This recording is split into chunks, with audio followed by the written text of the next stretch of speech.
Bapak, Ibu, dan saudaraku yang terkasih di dalam Tuhan Yesus, hari ini adalah hari pesta Santo Matius, seorang rasul dan penulis Injil. Tidak lupa saya ucapkan selamat bagi yang bernama Matius. Misalnya Matius Winarno, Matius Trihandoyo, atau Matius Mali.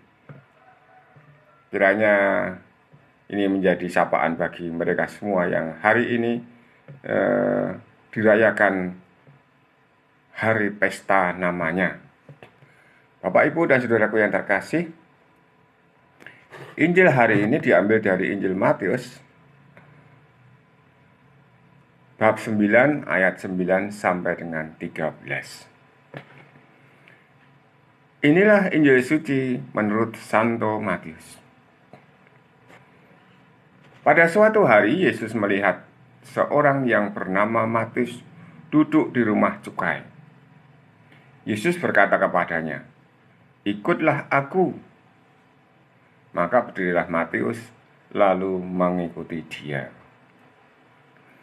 Kemudian ketika Yesus makan di rumah Matius, datanglah banyak pemungut cukai dan orang berdosa makan bersama-sama dengan dia dan murid-muridnya.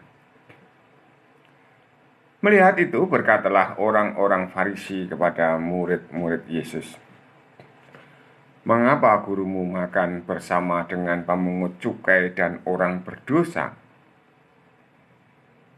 Yesus mendengarnya dan berkata, "Bukan orang sehat yang memerlukan tabib, melainkan orang sakit. Maka pergilah dan pelajarilah arti firman ini. Yang ku kehendaki ialah belas kasihan dan bukan persembahan. Karena aku datang bukan untuk memanggil orang benar, melainkan orang berdosa." Demikianlah sabda Tuhan. Terpujilah Kristus. Bapak, Ibu, dan saudaraku yang terkasih di dalam Tuhan Yesus, di dalam sosial media seringkali ada saja yang menyatakan bahwa penulis-penulis Injil atau tulisan yang ada di Injil itu ditulis oleh orang-orang yang jauh dari gurunya atau jauh dari sumber, yaitu yang diceritakan, yaitu Yesus. Padahal pada hari ini kita melihat bahwa Matius adalah penulis Injil Matius. Dan Matius itu dipanggil Tuhan untuk menjadi rasulnya, untuk menjadi muridnya. Apa itu kurang dekat? Apakah lalu yang ditulisnya kemudian menjadi tidak valid? Kalau yang menulis Injil sendiri adalah orang yang sangat dekat dengan dia, maka kemungkinan besar untuk terjadinya kesalahan-kesalahan itu mestinya sangat jauh. Sudah dibiarkan saja demikian, karena memang orang-orang yang demikian itu seperti halnya ini, orang-orang Farisi ini. Orang Farisi lalu menanyakan atau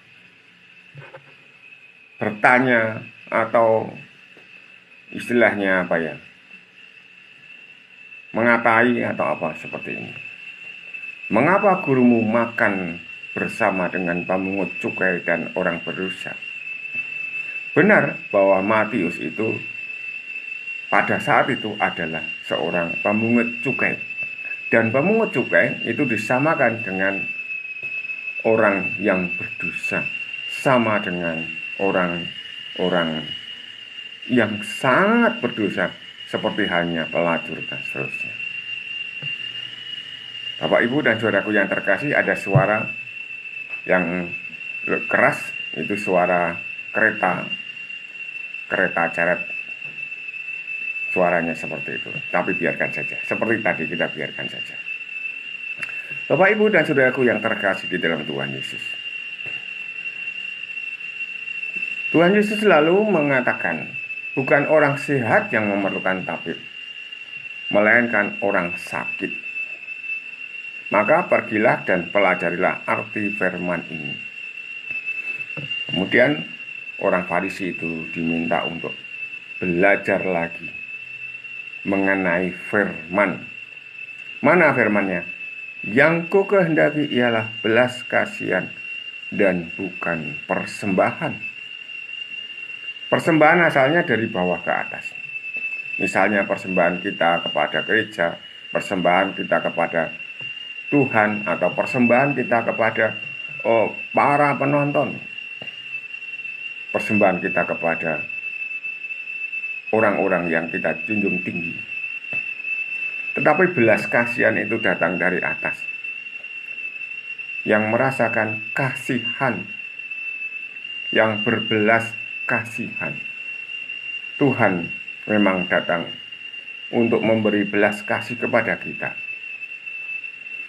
Lepas dari apa yang diinginkan oleh orang Farisi itu tentang persembahan, kita juga melihat bahwa Tuhan atau aku datang bukan untuk memanggil orang benar, melainkan orang berdosa. Bapak, Ibu, dan saudaraku yang terkasih, kita juga mungkin merasa bahwa kita ini adalah orang-orang berdosa yang dipanggil Tuhan. Kalau kita merasa benar, Tuhan tidak memanggil kita. Sekali lagi, saya bertanya kepada diri kita dan saudara, apakah saudara dan kita ini termasuk orang yang berdosa? Kalau jawabannya iya, berarti Tuhan Yesus datang untuk kita, memanggil kita untuk dekat dengan Dia, untuk melakukan apa yang Dia kerjakan. Dia utus. Mari kita bersama-sama yang merasa berdosa ini, kita datang kepada Tuhan Yesus. Seperti Matius, cengkelak.